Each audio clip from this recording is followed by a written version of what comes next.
మన అమ్మాయికి విడాకుల పత్రాలు పంపించారు వాళ్ళు. ఇంత చిన్న విషయానికి విడాకులేంటి?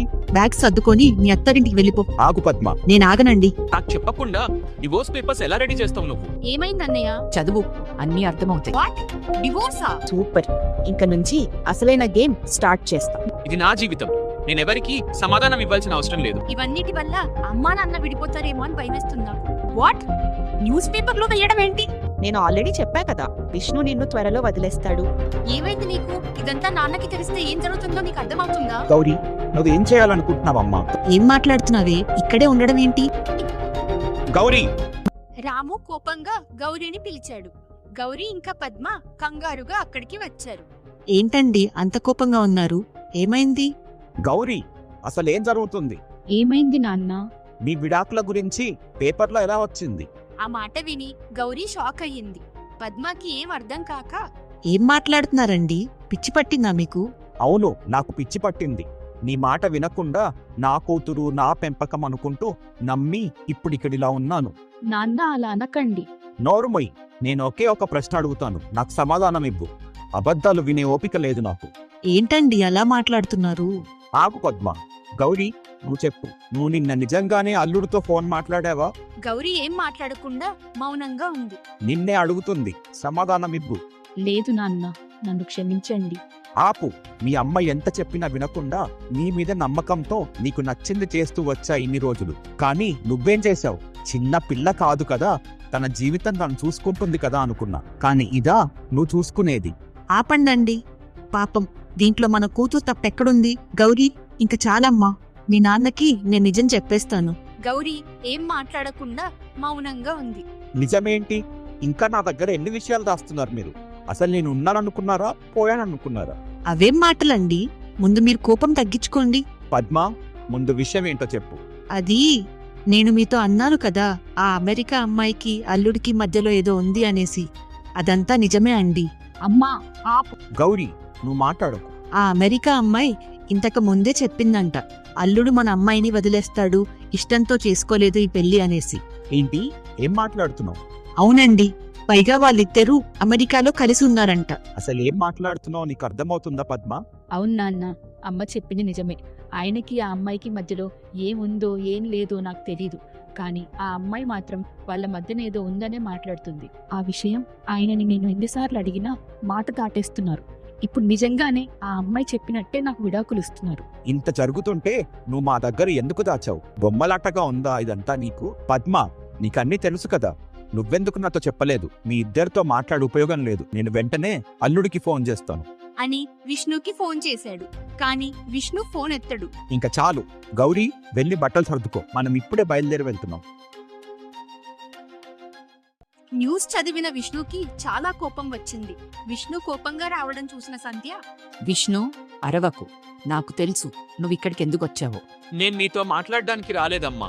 అని చాలా కోపంగా మీరా దగ్గరికి వెళ్ళాడు. మీరా, వెళ్ళు. ఈ క్షణమే ఈ ఇంటి నుంచి నువ్వు బయటికి వెళ్ళు. మీరా కోపంగా విష్ణుని చూస్తూ ఉంది. ఏంటి చూస్తున్నావు? ఇన్ని రోజులు కోపంలో ఏదో పిచ్చి వేషాలు వేస్తున్నావు అనుకున్నా, కానీ తప్పు చేశా. నిన్నసలు ఇంట్లోకే రానివ్వకుండా ఉండాల్సింది. అంజలిని అడ్డు పెట్టుకొని ఈ ఇంట్లో ఉంటూ మా అందరి మధ్య గొడవలు పెడుతున్నావు. నీ జీవితం నాశనమైంది. దానికి కారణం నువ్వు, నీ అహంకారం. కానీ నా వల్ల అనేసి నా జీవితంతో ఆడుకోవాలనుకుంటుంటే మాత్రం అస్సలు సహించను. అంజలి, చూసావా? మీ అన్న నన్నెన్ని మాటలు అంటున్నాడో. ఇలా అయితే నేనిక్కడ ఉండను, వెళ్ళిపోతాను.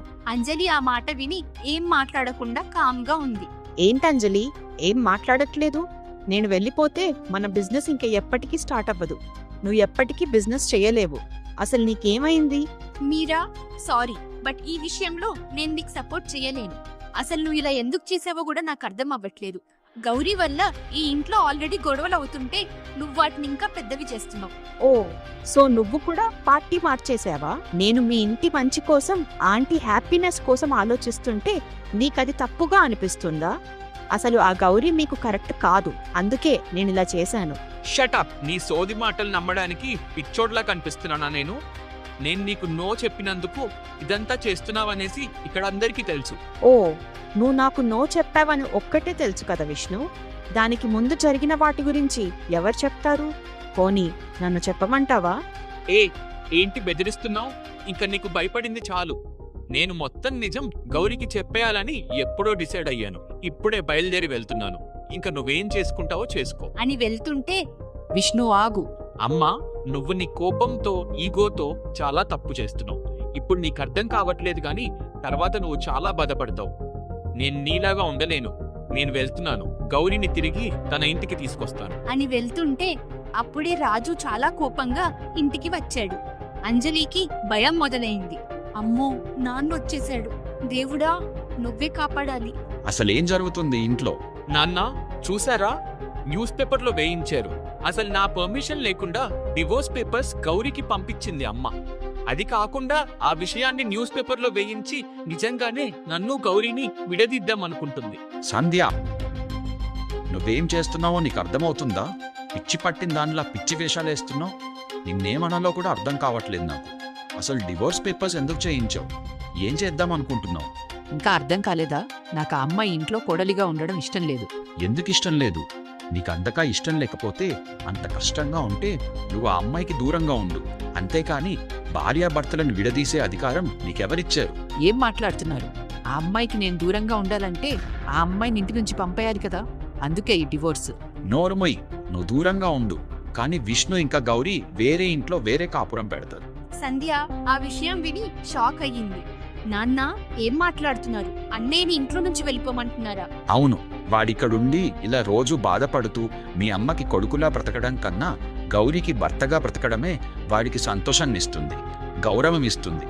అయినా మీ అమ్మ తనకున్న కోపాన్ని, అహంకారాన్ని పక్కన పెడితే ఎవ్వరూ ఎక్కడికి వెళ్లాల్సిన అవసరం లేదు. కానీ మీ అమ్మ హద్దులు అన్నీ దాటేసింది. నాన్న, దీంట్లో అమ్మ తప్పు లేదు. అమ్మ డివోర్స్ పేపర్స్ పంపింది, కానీ న్యూస్ పేపర్లో మాత్రం వేయించింది మీరా. మీరా ఆ మాట విని అంజలిని కోపంగా చూస్తూ ఉంది. ఏంటి? మధ్యలో ఈ అమ్మాయి ఎందుకు ఇదంతా చేస్తుంది? అందుకే ఆ రోజే చెప్పాను నేను, ఆ అమ్మాయిని ఈ ఇంట్లో నుంచి పంపేయమని. ఇక చాలు, ఈ రోజు తర్వాత ఆ అమ్మాయి ఇంట్లో నాకు కనిపించకూడదు. మీరాకి ఏం చేయాలో అర్థం కాక కంగారు పడుతూ ఉంది. ఆపండి, మీరా ఎక్కడికి వెళ్ళదు. అసలు న్యూస్ పేపర్లో వెయ్యమని మీరాకి చెప్పింది నేనే. ఆ మాట విని అంజలి ఇంకా విష్ణు షాక్ అయ్యారు.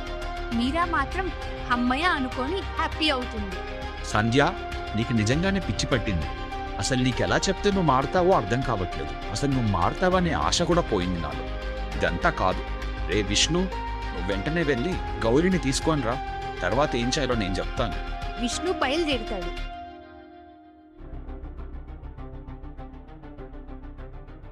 అప్పుడే ఫోన్లో గౌరీ వాళ్ళ నాన్న మిస్డ్ కాల్ చూసి వాళ్ళకి ఫోన్ చేశాడు. రాము, గౌరీ రెడీ అయ్యి బయలుదేరబోతున్నారు. అప్పుడే విష్ణు ఫోన్ రావడం చూసి ఆశ్చర్యంగా ఫోన్ ఎత్తి, హలో అల్లుడు గారు. మావయ్య, నేనిప్పుడే ఊరికి బయలుదేరి వస్తున్నాను. వచ్చాక మీతో అంతా మాట్లాడతాను అనేసి ఫోన్ పెట్టేసి కారులో స్టార్ట్ అయ్యాడు. రాము, పద్మ ఇంకా గౌరీ ఒకరినొకరు చూసుకుంటూ ఆలోచిస్తూ ఉన్నారు. విష్ణు దారిలో వస్తుండగా విష్ణుకి అంజలి నుంచి ఫోన్ వస్తుంది. అన్నయ్య, ఎక్కడున్నావు? త్వరగా ఇంటికి రా అన్నయ్య. అంజలి, ఏమైంది? అన్నయ్య, అమ్మ కళ్ళు తిరిగి పడిపోయింది. అమ్మకు అస్సలు ఒంట్లో బాలేదు. నిన్నే కలవరిస్తుంది. త్వరగా రా అన్నయ్య. డాక్టర్ కూడా నిన్ను వెంటనే రమ్మన్నారు. ఇంతలో రాజు కూడా ఫోన్ తీసుకొని, రే విష్ణు, ఎక్కడున్నా వెంటనే తిరిగి ఇంటికొచ్చేయరా. మిగతా విషయాలు తర్వాత చూసుకుందాం. విష్ణు అదంతా విని కంగారుగా తిరిగి ఇంటికి బయలుదేరాడు. సంధ్య బెడ్ మీద పడుకోనుంది. అప్పుడే డాక్టర్ వెళ్ళిపోయారు. అంజలి ఇంకా రాజు కంగారుగా ఆలోచిస్తూ ఉన్నారు. అంజలి, ఏమైంది? విష్ణు వస్తున్నాడా? వస్తున్నాడు. పాపం ఆంటీ ఒక్కతే ఎంత స్ట్రెస్ తీసుకుంటున్నారో, అందుకే ఇదంతా. కానీ మీరెవ్వరూ ఆంటీని అర్థం చేసుకోకుండా ఆంటీ మీద అరుస్తున్నారు, మాటలు అంటున్నారు. కనీసం ఇప్పటి నుంచైనా కొంచెం ఆంటీని అర్థం చేసుకోండి. అంజలి ఇంకా రాజు ఏం మాట్లాడకుండా ఆలోచిస్తూ ఉన్నారు. పాపం పిచ్చివాళ్ళు అన్నీ నమ్మేస్తున్నారు అని అసలేం జరిగిందో గుర్తు చేసుకుంటూ. విష్ణు వెళ్ళిపోవడం చూసిన సంధ్యకి చాలా కోపం వస్తుంది. ఏం చెయ్యాలా అని ఆలోచిస్తూ ఉంది. అప్పుడే మీరా వచ్చి, ఏంటాంటీ ఏం ఆలోచిస్తున్నారు? ఆ గౌరీ ఇక్కడికి వస్తే నా కొడుకు నాకు దూరం అవుతాడు. అలా అస్సలు జరగకూడదు. ఏం చేయాలో నాకు అర్థం కావట్లేదు. నేను చెప్తానాంటీ అని సంధ్యాని కళ్ళు తిరిగి పడిపోయినట్టు, బాలేనట్టు నటించి విష్ణుని రప్పించేలా చేస్తుంది. అంజలి, నువ్వు నన్ను సపోర్ట్ చేయకపోయినా ఇప్పటి నుంచి మీ అమ్మ నాకు సపోర్ట్ చేస్తుంది. ఎందుకంటే ఇప్పటి నుంచి మీ అమ్మ నేను చెప్పిందే వింటుంది. అని లోపల లోపల సంతోషపడుతూ ఉంది. అప్పుడే విష్ణు కంగారుగా ఇంటికి వచ్చాడు. ఏమైంది నాన్న? అమ్మకేమైంది? స్ట్రెస్ ఎక్కువయ్యి బీపీ హై అయ్యిందని డాక్టర్ చెప్పారురా. అన్నయ్య, కొన్ని రోజులు ఈ గొడవలన్నీ పక్కన పెట్టు ప్లీజ్. అమ్మకి స్ట్రెస్ అస్సలు మంచిది కాదన్నారు డాక్టర్. ప్లీజ్ అన్నయ్య. చూడు విష్ణు, ఆంటీ ఇలా అవ్వడానికి కారణం నువ్వే. మీరా ఆపు. విష్ణు బాధగా వెళ్ళి వాళ్ళ అమ్మ దగ్గర కూర్చున్నాడు. అప్పుడే విష్ణు ఫోన్ కి గౌరీ వాళ్ళ నాన్న ఫోన్ చేస్తూ ఉన్నాడు. కానీ విష్ణు ఆ ఫోన్ చూసుకోడు. రాముకి చాలా కోపం వస్తుంది. ఏమైందండి? ఫోన్ ఎత్తట్లేదా? ఇంకా చాలు, ఆటలుగా ఉందా? నేను బావగారికి ఫోన్ చేస్తాను. అని రాజుకి ఫోన్ చేశాడు. రాజు ఫోన్ ఎత్తి, బావగారు, మేం వేరే టెన్షన్లో ఉన్నాము, మళ్ళీ చేస్తాము. ఏంటి బావగారు టెన్షన్? ఒక ఆడపిల్ల తండ్రిగా ఇవన్నీ చూసి నేను ఎంత టెన్షన్ పడుతున్నానో మీకు అర్థమవుతుందా? అర్థమయ్యింది గనకే ఫోన్ ఎత్తి మాట్లాడుతున్నాను. ఏంటండి మాట్లాడేది? మీ కొడుకేమో వస్తానని చెప్పి ఇప్పటి వరకు రాలేదు, మీరేమో మళ్ళీ మాట్లాడతానంటున్నారు. అసలు ఏంటండి, మీ కుటుంబం అంతా ఇంతేనా? మాటలు జాగ్రత్త అండి. మీరెంత టెన్షన్లో ఉన్నారో మేము అంతే టెన్షన్లో ఉన్నాం. కానీ మీరు అదేం అర్థం చేసుకోకుండా ఇష్టం వచ్చినట్టు మాట్లాడుతున్నారు. ఇదంతా కాదు బావగారు, అసలు ఏం జరుగుతుందో నాకు తెలియాలి. మీ అబ్బాయి అసలు మంచోడైతే ఇదంతా వచ్చేదే కాదు. ఆ అమెరికా అమ్మాయితో మీ అబ్బాయికి ఏదో ఉందని అందరూ అనుకుంటున్నారు. ఇవన్నీ తెలిసే కావాలని డబ్బు లేని వారు కదా ఏమన్నా పడతారు అనుకొని మా అమ్మాయిని చేసుకున్నారు కదా మీరు. ఆపండి. ఏదో పాపం అనేసి ఎంత టెన్షన్లో ఉన్నా మర్యాద ఇస్తుంటే హద్దులు దాటి మాట్లాడుతున్నారు. మీలాంటి వాళ్ళకి ఎన్ని చెప్పినా వేస్ట్. ఛా, ఏమైనా చేసుకోండి అని కోపంగా ఫోన్ పెట్టేశాడు. మీరసలు మారరా అండి? ఏం చేస్తున్నారో అర్థమవుతుందా? ఆ సంబంధం చేసుకొని తప్పు చేశాం. అమ్మా గౌరీ, నువ్వు ఆ విడాకుల పేపర్ మీద సంతకం పెట్టు అని కోపంగా అక్కడి నుంచి వెళ్ళిపోయాడు.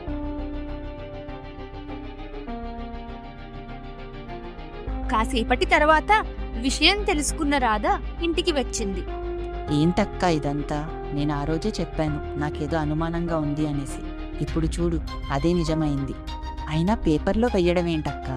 కావాలని మన ఇంటి పరువు తీయడం కాకపోతే? గౌరీ తన స్నేహితురాలు దివ్యతో మాట్లాడుతూ ఉంది. ఇదంతా నా వల్లే జరిగిందే. సారీ గౌరీ. ఆ రోజు నేను నిన్ను వెళ్ళి మీ ఆయనని నిలదీసి అడుగు అని చెప్పాను కదా, అందుకే ఇదంతా. లేదే, నీ వల్లే నాకు మంచి జరుగుతుంది. అలా ఆ రోజు అడిగాను కాబట్టే వాళ్ళ నిజ స్వరూపాలేంటో బయటపడుతున్నాయి. డబ్బు లేని వాళ్ళంటే చులకన వాళ్ళకి. పెళ్ళైన కొత్తలో నన్ను వాళ్ళు ఎన్ని మాటలు అన్నారో నాకు తెలుసు. పల్లెటూరు మొద్దలు చాలానే అన్నారు, కానీ ఊరుకున్నాను. ఇంకా చాలు, నేను మళ్ళీ ఆ ఇంటికి వెళ్ళాలనుకోవట్లేదు. అంటే ఏంటి, నిజంగానే విడాకులు ఇస్తున్నావా? లేదు, మరేం చేద్దాం అనుకుంటున్నావే? నేను విడాకులు ఇవ్వను. అలా అని తిరిగి వాళ్ళ ఇంటికి వెళ్ళను. కానీ వాళ్ళందరూ నన్ను గౌరవించేలా చేస్తాను. వాళ్ళే వచ్చి నేను వాళ్ళ ఇంటి కోడన్నని గొప్పగా చెప్పుకునేలా చేస్తాను. ఏం చేస్తావే? మీరు కూడా నేనేం చేయబోతున్నానో అని తెలుసుకోవాలనుకుంటున్నారా? అయితే ఛానల్ని వెంటనే సబ్స్క్రైబ్ చేసుకోండి. ఇప్పటి నుంచి కథ అసలైన మలుపు తిరగబోతుంది. వచ్చే వారం కలుద్దాం.